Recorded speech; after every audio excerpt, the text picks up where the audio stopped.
Ban और sensor word को तो आपने कहीं ना कहीं सुना ही होगा, जो कि most of the time movies के लिए यूज किए जाते हैं। लेकिन गाइस क्या आप जानते हैं कि यह स्पेशल टर्म कई कंट्रीज में ऐसे कार्टून्स के लिए भी यूज किए जाते हैं जिनको देखना हम बहुत पसंद करते हैं। So guys let's quickly dive into the top popular cartoons और episodes that got banned. Number 1, SpongeBob. अगर आप निकलोडियन देखते हैं या फिर आपको मेरी ही तरह मीम्स देखना बहुत पसंद है तो बहुत ज्यादा चांसेस है कि आप इस स्पंज को तो जरूर जानते ही होंगे, जिसको जब मैंने पहली बार देखा था तो मुझे ये स्पंज से ज्यादा ढोकला लग रहा था। पर इससे भी ज्यादा मुझे तब शौक लगा जब मुझे पता चला कि ये अब तक का longest running Nickelodeon show ever है। वाओ, मतलब भाई सच में इस स्पंज ने तो सभी शोज को धोकर अपनी ट्रॉफी ही चमका ली। पर इतना पॉपुलर होने के बाद भी क्या हुआ जिसकी वजह से इस शो को यूएसए, रशिया जैसे 120 कंट्रीज ने सीधा बैन ही कर डाला? तो इसका सिंपल सा आंसर है मुंह से निकलने वाला जहर। बोलो जुबान केसरी। नहीं, मैं इस जहर की बात नहीं कर रहा। मैं बात कर रहा हूँ वॉयलेंस एंड फॉल लैंग्वेज की, जिसे देखकर बच्चे भी कुछ ज्यादा ही बड़े बन जाते हैं। वैसे ये मैंने ही गौर किया है या फिर आपने भी किया है कि जहाँ हस्बैंड प्रॉब्लम क्रिएट कर रहे हैं वही उनकी वाइफ उसका सोल्यूशन दे रही है। Number 2, the Simpsons. चलिए अब हम बात कर लेते हैं एक ऐसे कार्टून की जिसे हम कार्टून्स के लिए कम और फ्यूचर प्रिडिक्शंस के लिए ज्यादा जानते हैं। ये कार्टून अमेरिका का अब तक का सबसे पॉपुलर कार्टून शो भी है।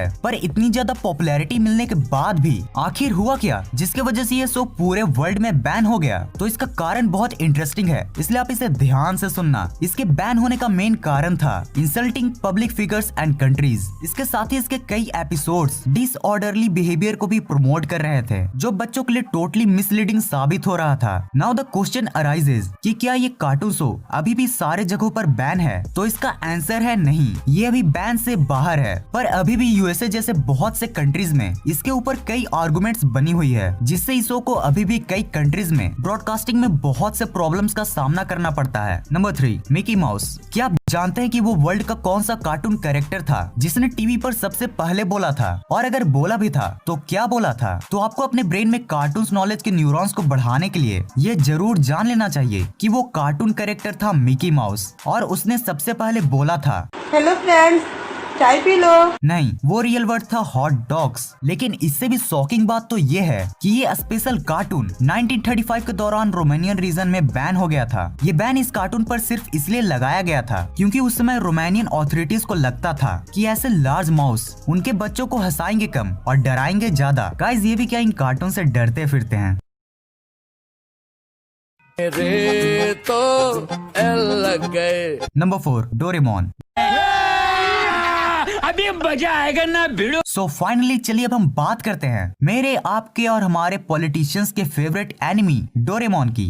भाई ये कार्टून्स पॉलिटिकल लीडर्स का फेवरेट कब से हो गया जी? अरे छोटे, तुझे नहीं पता 2016 की वो बात जब पॉलिटिशियंस रात भर सिर्फ इसलिए नहीं सो पा रहे थे क्योंकि उन्हें लग रहा था कि डोरेमोन हमें करप्टेड बना रहा है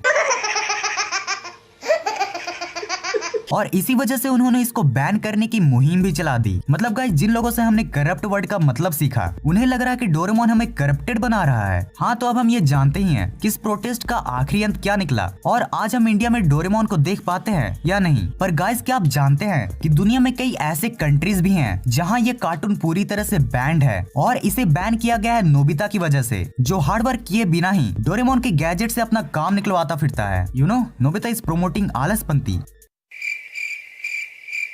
So now it's time to the topic facts. Number 1, आपने कई कार्टून्स में ये ऑब्जर्व किया ही होगा कि कई कार्टून कैरेक्टर्स हवा के बीच से ही कुछ भी चीज निकाल लेते हैं। लेकिन गाइस क्या आप जानते हैं कि ये जो छोटी सी जगह जहाँ से ये सारे चीजों को निकालते हैं उसका एक पार्टिकुलर नाम भी है और वो नाम है हैमर स्पेस। नंबर 2, आप शायद ही यकीन कर पाओगे कि कई स्टडीज में ये पाया गया है कि कार्टून्स देखने वाले बच्चों का क्रिएटिविटी एंड इमेजिनेशन पावर उन बच्चों से काफी डेवलप्ड रहता है जो बच्चे कार्टून्स नहीं देखते। नंबर 3, ये फैक्ट क्रिसमस स्पेशल है, इसलिए आप इसे गौर फरमा के सुनना। क्या आप बता सकते हैं कि सेंटा क्लॉज और मिकी माउस में से सबसे ज्यादा पॉपुलर कौन है? सोचो। इसका जवाब है मिकी माउस और आप इसकी पॉपुलैरिटी का अंदाजा बस इसी बात से लगा सकते हो कि इस कार्टून ने अब तक एक ऑस्कर भी जीता है। नंबर 4, आपने कभी न कभी ये ऑब्जर्व तो जरूर किया ही होगा कि अधिकतर कार्टून कैरेक्टर्स के 5 की जगह 4 उंगलियां होती हैं। पर क्या आप इसके पीछे का रीजन जानते हैं? दरअसल कार्टून्स के शुरुआती स्टेज में कार्टून्स को ड्रॉ करके एनिमेट किया जाता था जो बहुत टाइम कंज्यूमिंग होता था और इसी टाइम को थोड़ा सेव करने के लिए आर्टिस्ट कार्टून कैरेक्टर्स की 5 की जगह 4 उंगलियां बनाते थे और धीरे धीरे अब ये मॉडर्न एरा में भी ट्रेंड बन चुका है। नंबर 5, क्या आप जानते हैं कि बच्चे कार्टून्स देखना ज्यादा क्यों पसंद करते हैं as compare to normal TV shows and movies जिसमें रियल ह्यूमंस होते हैं? तो इसका आंसर है कार्टून्स की सिंप्लिसिटी एंड क्लीननेस। जैसा कि हम जानते हैं कि हमें बचपन से ही इजी और क्लीन चीजें ज्यादा अट्रैक्टिव लगती हैं as compare to hard and rough things. तो गाइज यही होती है वीडियो खत्म। अगर आपको वीडियो देखने में मजा आया हो, जो कि आया ही होगा, तो इस वीडियो को लाइक शेयर सब्सक्राइब करना बिल्कुल मत भूलना। मैं मिलता हूँ आपको अगले फंट्रेस्टिंग वीडियो में। At lastly thanks for watching this